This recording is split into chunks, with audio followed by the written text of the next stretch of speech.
I'm Dr. Marianne. And I'm Dr. Adam. And we are Counselors in Quarantine. And we are sponsored by our boss, Dr. Lacey Carpillo, Vice President for Student Affairs. As psychologists in the Counseling Center here at EOU, we thought it would be fun to share with you some nuggets of wisdom that we share with the students we work with. Yeah, and so this week we wanted to kind of carry on from our conversation last week and talk about reasons that people struggle with setting boundaries. Mm-hmm. So last week we did talk about what boundaries are and how we can use our boundaries to help us take care of ourselves. And so this week we wanted to talk about the difference between defensive boundaries and offensive boundaries, especially for you sports fans out there, right? That's Defense great. and offense. And we psychologists have that too in our field. And then also to discuss 5 different reasons why people have a hard time setting boundaries. Mm-hmm. And then if you want to grow your boundary muscles, then what can you do if you struggle in any of these 5 areas? Absolutely. And so, defensive boundaries, we think about that as our ability to say no and sort of protect what's ours. Yeah. Examples of that being space is a really good example of a defensive boundary. Right. If I were to come toward you, you'd want to defend yourself. Absolutely. Right? You'd say, no, Marianne. Right. Like, I need to go cool down. I'm going to leave. I mean, some people, they're here in the residence halls or at school to try to separate. So that separation process or removing or putting the wall up. And kind of protecting what's mine. Right, Absolutely. Exactly. So that defensive boundary, that ability to say no and to protect, what you have ownership of. And then an offensive boundary is kind of the opposite of that. It's the ability, it's to confront, to move toward that which isn't working for you and or violating your boundary. So we think about having those difficult conversations with people, saying, gosh, I don't like how you said that to me the other day, and I wish you wouldn't talk to me in those ways. I'm not really talking to you, Adam. Yeah, you're talking to the people at home. Right? Yeah, and so we need to be able to defend that which belongs to us, and we also need to be able to move toward that which is threatening us, and try to resolve that so that it doesn't become a bigger threat. So the bottom line is boundaries can be tough to really establish in our lives, and there are lots of reasons why people struggle with having boundaries, and we're just going to talk about kind of our favorite 5 or top 5. Yeah, not the only 5, Right. but common reasons why people may struggle with setting boundaries, especially the offensive ones. I find can be really hard because that confrontation stuff can be difficult for some people. Exactly. Yeah, and so the first is just a fear of a loss of the relationship.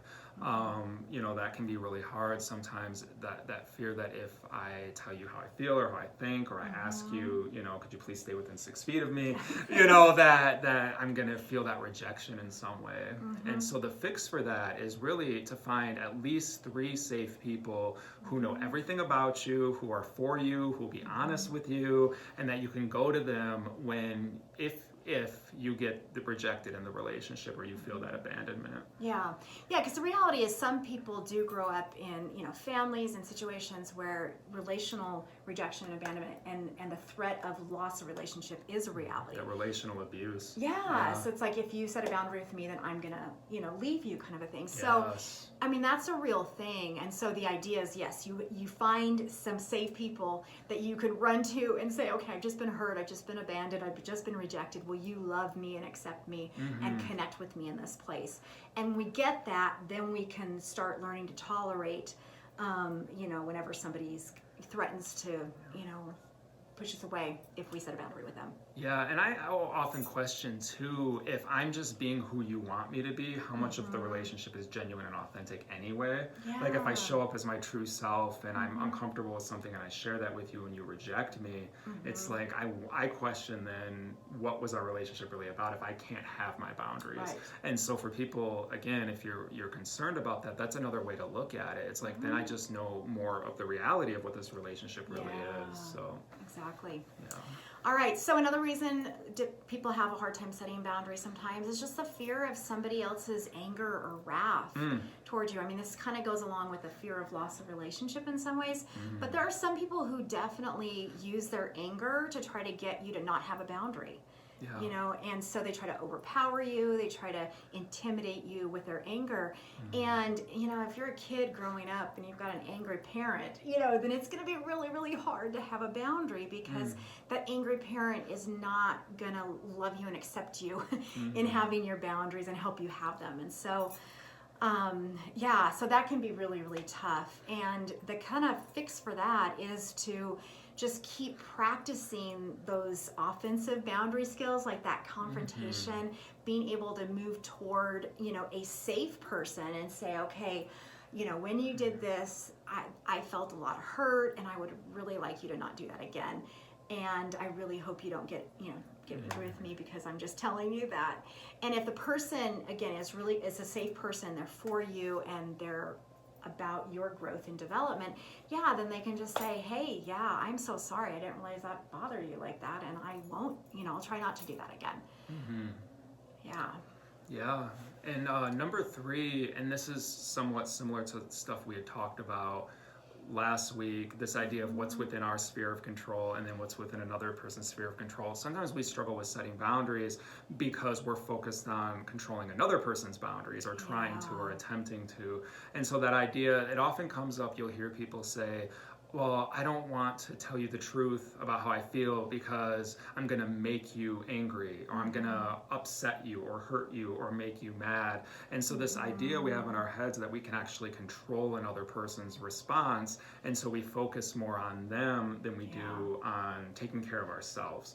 Right. And so I really encourage people to just let people have their emotional response. Right. So if you feel hurt by something that I say, that's okay. You have a right to feel that. Those are your boundaries, right? Exactly. If you feel sad, and we can talk about that. And that's the cool thing. It's like, if you can get to a place where I have my stuff and you have your stuff, then I can actually be really empathic to, what I said really, it landed, and it was harm, and it hurt, and you get to feel that. Yeah.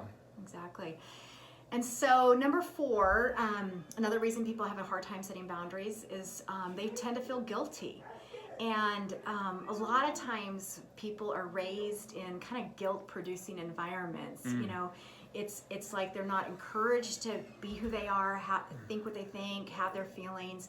And instead, it's almost like they're taught that if you think that, then that hurts me. Like, how could you think that of me? I'm your mother, you know, or how could you do that, you know, to the family?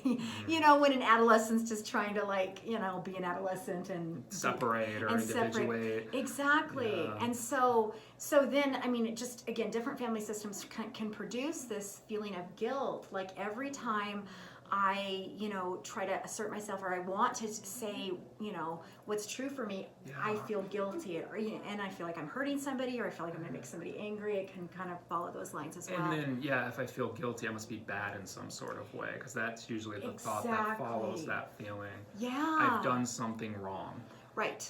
Yeah. And so the reality is, if you think what you think, it's not, I mean, I don't know, it might be a bad thought, but that doesn't mean you're bad as a person, you know? Or you might do something that is bad, but it doesn't mean you're a bad person. It just means you did something that was bad. Or if you have feelings like you're just mad at somebody, you just hate somebody, it doesn't mean that you're bad. It just means that you just really hate somebody because you're struggling and you're hurt. So being able to understand that, just because you feel guilty, it doesn't mean you did something wrong. And it just, you know, sometimes we feel guilty, and it doesn't mean that we actually hurt somebody else or caused harm to somebody. It just means that we're trying to be who we are in the world, and everybody else is too. And I feel the guilt, sometimes we can get stuck in that place. It can be really helpful when we feel guilt, because sometimes I feel guilt when it's like I'm not congruent with the person I want to be. But when I feel guilt because I'm not congruent with the person you want me to be, that's a different situation. Completely. And then that's when we can get stuck, and we can fixate in really unhealthy ways. So if you're feeling that guilt, it's really important to say, okay, what is this about? Where is it coming from? And if it's true, I'm not being the kind of person I want to be, then I can course correct, and I can move on from that and not feel stuck in it. Right. And so understanding whose guilt it is. Yes, absolutely. Exactly. Absolutely. Yeah. And Yeah, the last one. Okay. All right. So is confusing selfishness with self-care. And again, this is a really big one for people. If you're not taught that it's actually your responsibility to take care of yourself and what exists within your boundaries, and you're not encouraged to and supported to and loved on to and accepted in those places, then ultimately it's really easy to feel like selfish, like again, you're bad in some way. And so the idea here is that, you do what you're told to do, when you get on an airplane. The idea is you put on your own oxygen mask first before assisting other people. Because the reality is if we don't have it for ourselves, then we can't give it adequately to other people. And so boundaries, again, about self-care, it's about taking ownership of yourself, responsibility for self, and that actually increases your capacity, your ability to give to other people. Yeah, I mean, and it's okay to say no, right? I mean, that's just the reality. A lot of people, like, if, could you drive me to the airport? And it's like, well, no, I have 3 classes, and I have 2 kids, and I have this, and I have that. Like, it's okay to say, I just don't have it to give to you. And then that helps people really to build up their own resilience and figure out where their resources are and to struggle a little bit. And so, yeah, really encouraging people to focus on their own self-care. It's not selfish to do that. Right. Yeah. Yeah. It's actually responsible behavior. Absolutely. And so, yeah, I guess really just, for those of you who are interested, we hope this was helpful for you in terms of figuring out, why I might struggle with boundaries and things that I can do to help move me to a place of better self-care. And so, again, we want to thank you all for tuning in. Know that we'll be posting more videos in the future. So if there's a topic that you'd like to hear more about, or if you have questions about EOU's response to COVID-19, you can go to eou.edu/coronavirus and click on the questions and comments button. And meanwhile, we encourage you to practice vulnerability, compassion, and self-care. Thanks.